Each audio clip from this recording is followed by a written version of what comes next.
नमस्कार दोस्तों, आप सभी का स्वागत है आपके अपने YouTube चैनल पर। दोस्तों, आज की इस वीडियो में हम बात करेंगे बीएसटीसी व प्री डीएलएड परीक्षा के लिए और राजस्थान पीटीईटी भर्ती में आने वाले शिक्षक भर्ती यानी शिक्षण अभिरुचि के महत्वपूर्ण प्रश्नों की बात करेंगे। दोस्तों, यह क्वेश्चन आपके राजस्थान के इस बीएसटीसी व पीटीईटी परीक्षा में बहुत ही महत्वपूर्ण व उपयोगी होने वाले इन प्रश्नों का एनालिसिस करते हुए हम पूरी वीडियो की बात करेंगे। तो दोस्तों, आइए शुरू करते हैं आज का अपना पहला क्वेश्चन। शिक्षक के तौर पर आपने एक उपयुक्त परीक्षण और जांच सूची का उपयोग करके छात्रों की बुद्धि, व्यक्तित्व, कक्षा का व्यवहार के बारे में जानकारी एकत्रित की है। तो दोस्तों, ये प्रक्रिया क्या कहलाती है? आकलन, मापन, मूल्यांकन या उपयुक्त सभी? तो बात करेंगे इसमें उपयुक्त परीक्षण व जांच सूची यानी आपका टेस्ट लेने के बाद उसका नंबरिंग करने के बाद छात्र की बुद्धि और उसका व्यक्तित्व और कक्षा के व्यवहार के आधार पर हम जो कार्य करेंगे उसे आकलन कहा जाता है। मूल्यांकन की बात करेंगे, छात्र का परीक्षण लेने के बाद अंकों का जो मूल्यांकन के जो अंक चुनाए जाते हैं उसे मूल्यांकन। और मापन की बात करेंगे जिसमें कक्षा का व्यवहार, छात्र की रुचि।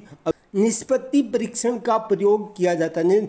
निष्पत्ति परीक्षणों का प्रयोग किया जाता है छात्र के शैक्षिक विकास का पता लगाने के लिए, छात्र की पूर्व योग्यता का पता लगाने के लिए, या छात्र के चरित्र विकास का पता लगाने के लिए, या छात्र के सामूहिक विकास का पता लगाने के लिए। दोस्तों, बात करेंगे निष्पत्ति परीक्षण। निष्पत्ति परीक्षण क्या होता है? निष्पत्ति परीक्षण है जो कि छात्र की योग्यता से, शैक्षणिक योग्यता से संबंधित रखता है, तो जिसमें पूर्व योग्यता का कोई इसमें जानकारी नहीं है, चरित्र विकास या संवेगों की जानकारी का नहीं है। तो हम इस पर राइट आंसर की बात करेंगे। छात्र के शैक्षिक विकास का यानी कि शिक्षण के लिए छात्र को जो परीक्षण दिया जाता है उसके अंत में जो निष्कर्ष निकलता है, निष्पत्ति परीक्षण या निष्कर्ष परीक्षण भी इसको कहा जाता है। तो इसमें आपका राइट आंसर हो जाएगा छात्र के शैक्षणिक विकास का पता लगाने के लिए निष्पत्ति परीक्षण का प्रयोग किया जाता है। तो इसमें राइट आंसर आपका ए हो जाएगा, जिससे छात्र के शैक्षणिक विकास का पता लगाया जाता है। एक शिक्षक के रूप में आपने अपने छात्र से हमारे जीवन पर प्रदूषण के प्रभाव को समझाते हुए एक निबंध लिखने के लिए कहा। इसका कार्यभार से ब्लूम के वर्गीकरण में कौन सा संज्ञानात्मक स्तर की व्याख्या की गई है? दोस्तों, हम बात करेंगे ब्लूम के वर्गीकरण की, जिसमें आपको कौन सा जो संज्ञानात्मक विकास स्तर। अब इसमें हम बात करेंगे क्या प्रश्न में पूछा गया है। तो इसमें ब्लूम की हमें जानकारी बहुत कम रहती है, बीएसटीसी व बीएड जो डीएलएड के छात्र होते हैं उनके। तो इसमें हम बात करेंगे एक शिक्षक के रूप में आपने अपने छात्र से हमारे जीवन पर प्रदूषण का प्रभाव को समझाते हुए एक निबंध लिखना है। तो उसके लिए यानी कि प्रदूषण के बारे में छात्र को पूर्व जानकारी है, वह किस आधार पर लिखेगा? विश्लेषण के आधार पर, संप्रयोग के आधार पे, समझ के आधार पे या ज्ञान के आधार पे? तो दोस्तों, बात करेंगे जो निबंध लिखेगा विश्लेषण यानी कि उसका तर्क वितर्क छात्र नहीं कर सकता है। संप्रयोग, समझ, तो वह छात्र को इतनी समझ नहीं रहती है कि वह प्रदूषण की संपूर्ण जानकारी के अनुसार निबंध लिख सके। ज्ञान, तो हम संप्रयोग की बात करेंगे। संप्रयोग इसमें राइट आंसर होता है। संप्रयोग की बात करेंगे छात्र के द्वारा वातावरण से जो जानकारी सीखी जाती है उसको आधार पर निबंध लिखेगा कि प्रदूषण क्या है, किस प्रकार की जानकारी। तो इसमें आपका संप्रयोग राइट आंसर हो जाएगा।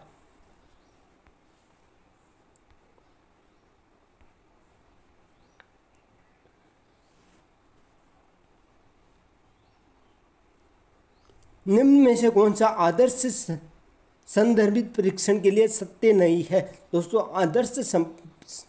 आदर्श संदर्भित परीक्षण के लिए बात करेंगे तो कौन सा सत्य कथन है, वो उनकी बात करेंगे तो कौन सा नहीं है। यह एक मानकीकृत परीक्षण है। मानकीकृत परीक्षण की बात करेंगे, मानकीकृत जिसमें संपूर्ण डाटा वो लिखा जाता है उसे मानकीकृत परीक्षण कहते हैं। तो आदर्श संपत्ति एक मानकीकृत परीक्षण नहीं है जो कि एक निष्कर्षों के आधार पर निकलता है। तो इसमें ये आपका ऑप्शन सही होता है। अब आगे बात करेंगे छात्र के स्कोर की तुलना, इसके साथ तुलना की जाती है कि वह अन्य से कैसा है, यानी कि यहाँ पे अंकों की बात की गई। तो यह आपका इसमें राइट होगा, सही है। कहा जाता है कि परीक्षण में राष्ट्रीय मानदंडों पर आधारित है छात्र के परीक्षण, यानी कि इसमें बात नहीं, यह क्वेश्चन इससे संबंधित है कि छात्र को जो अंक दिए जाते हैं, अंकों की बात किस ऑप्शन में नहीं की जा रही है, किस ऑप्शन में की जा रही है, तो उसमें आपके ऑप्शन नंबर ए हो जाएगा, जिसमें आपको अंकों की बात नहीं की जा रही है, बाकी में अंकों की बात की जा रही है। तो बाकी सभी कथन सत्य हैं, ए आपका असत्य है, तो इसमें राइट आंसर ए ऑप्शन हो जाएगा।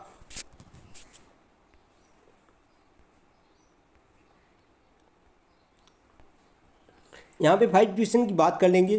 तो निम्न में से कौन सा बुद्धि परीक्षण के लिए उपयोग करने की सावधानी नहीं है। दोस्तों, बुद्धि परीक्षण का प्रयोग करने के लिए किसका उपयोग नहीं किया जाता है। आईक्यू स्कोर के आधार पर अनुचित रूढ़िवादी और छात्रों के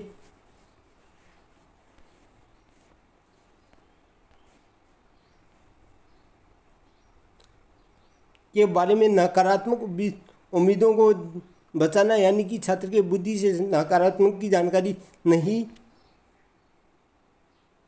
आईक्यू स्कोर के आधार पर अनुचित रूढ़िवादी और छात्रों के बारे में नकारात्मक उम्मीदों को बचाना। बुद्धि के व्यक्तित्व आकलन परीक्षण के बीच में छात्र के एक संरचित बातचीत करना। अक्षमता का मुख्य या एक मात्र विशेषताओं के रूप में आईक्यू परीक्षण का उपयोग न करना। एक समग्र आईक्यू स्कोर की सतर्कता की सावधानी। तो इसमें आपका option number B right answer हो जाएगा। क्वेश्चन नंबर 6 की बात करेंगे यहाँ पे। तो योगात्मक मूल्यांकन की बात करिए। साधारण अर्थों में जानते हैं कि योगात्मक मूल्यांकन क्या होता है, कौन सा इसमें राइट आंसर। योगात्मक मूल्यांकन के बारे में बात, अध्यापक को छात्र की प्रगति के बारे में निरंतर और तत्काल प्रतिक्रिया देने प्रदान करना। शिक्षा सामग्री के आणविक विश्लेषण पर केंद्रित। शिक्षार्थी की उपलब्धि का लगातार व्यक्तित्व आकलन या सत्र के अंत में शिक्षार्थी को प्रदर्शन का अंतिम आकलन। यानी कि योगात्मक मूल्यांकन की बात करेंगे। योगात्मक मूल्यांकन वह होता है जिसमें आपका अर्धवार्षिक, वार्षिक जो FA 1, 2 और FA 3 है, उन सभी का योग करके बच्चे को अंतिम वर्ष के अंतिम में संपूर्ण जानकारी का जो प्रगति पत्र दिया जाता है उसकी यहाँ पे बात की जा रही है। तो पहला ऑप्शन इस प्रकार है कि निरंतर या तत्काल प्रतिक्रिया योगात्मक मूल्यांकन में नहीं दी जाती है, जबकि गुणात्मक मूल्यांकन में तत्काल प्रतिक्रिया दी जाती है। शिक्षा सामग्री के आणविक विश्लेषण पर केंद्रित या आणविक विश्लेषण पर केंद्रित नहीं होती है, जबकि जो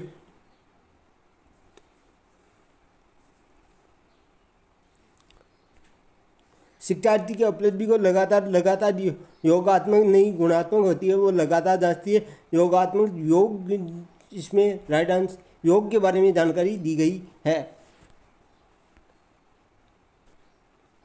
निम्न में से कौन सा मूल्यांकन के त्रिकोण का भाग नहीं है। मूल्यांकन के त्रिकोण की बात करेंगे। शैक्षणिक उद्देश्य, मूल्यांकन, शिक्षण अनुभव या अधिगम अनुभव। शिक्षण अनुभव की बात करेंगे। शिक्षण अनुभव में छात्र के द्वारा बढ़े गए ज्ञान,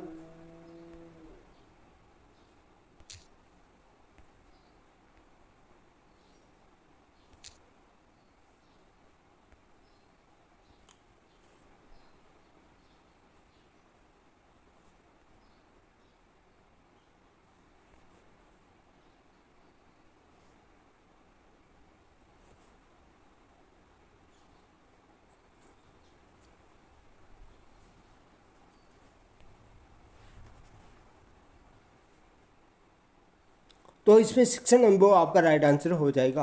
8 क्वेश्चन की कौन सा मूल्यांकन का प्रकार नहीं है। मूल्यांकन की बात करेंगे। मानक, निर्माणात्मक, योगात्मक या CCE। तो इसमें आपको मानक, योगात्मक मूल्यांकन का प्रकार नहीं। मूल्यांकन निर्माणात्मक, योगात्मक, CCE ये सभी हैं जो कि मूल्यांकन के प्रकार हैं।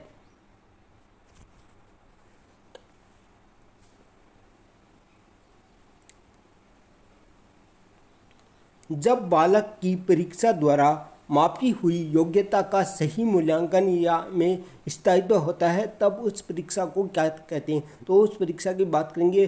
वैधता, विश्वसनीयता, वस्तुनिष्ठता या उपयुक्त में कोई नहीं। तो इसमें आपका विश्वसनीयता व राइट आंसर। जब बालक की परीक्षा द्वारा मापी हुई योग्यता का सही मूल्यांकन होता है तो उसे विश्वसनीयता कहते हैं। वैधता की बात करेंगे, यानी कोई परीक्षा है उसमें आपको 33% अंक लाना अनिवार्य है, तो वो आपका वैधता हो जाएगा। वस्तुनिष्ठता जो कि है आपकी एग्जाम होती है वो वस्तुनिष्ठ अनुसार होती है, तो उसमें वस्तुनिष्ठता आपका राइट हो जाएगा, तो इसमें विश्वसनीयता आपका राइट आंसर हो जाएगा। खालिस्तान में मापन की भूमिका सब सीखी हुई कुशलताओं में निष्पादन के लिए एक महत्वपूर्ण आकलन रखती है। तो इसमें हम राइट आंसर की बात करेंगे, कौन सा आकलन है जिसके द्वारा सभी सीखी हुई कुशलताओं का निष्पादन एक संपूर्ण अवलोकन देती है। तो इसमें आपका योगात्मक संपूर्ण यानी कि सभी सत्रों का जो योग किया जाता है उसे योगात्मक मूल्यांकन कहते हैं। तो इसमें आपका राइट आंसर योगात्मक मूल्यांकन हो जाएगा।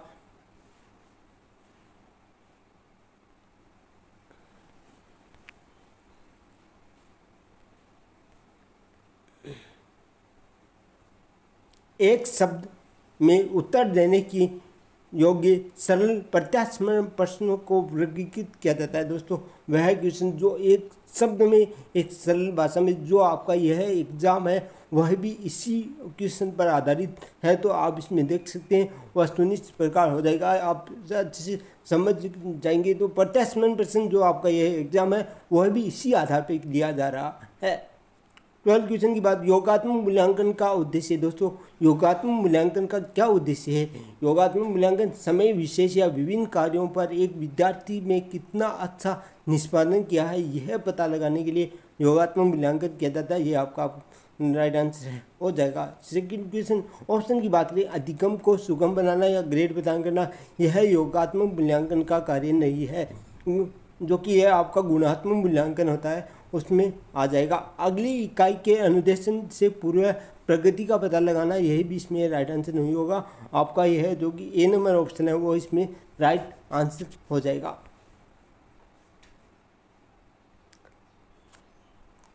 13 क्वेश्चन की बात करेंगे, कौन सा कथन बहुग्रेड शिक्षण प्रणाली के साथ सहमति नहीं रखता है? बहुग्रेड शिक्षण प्रणाली की बात करेंगे तो एक अध्यापक एक समय में एक से अधिक कक्षाओं का प्रबंध करता है।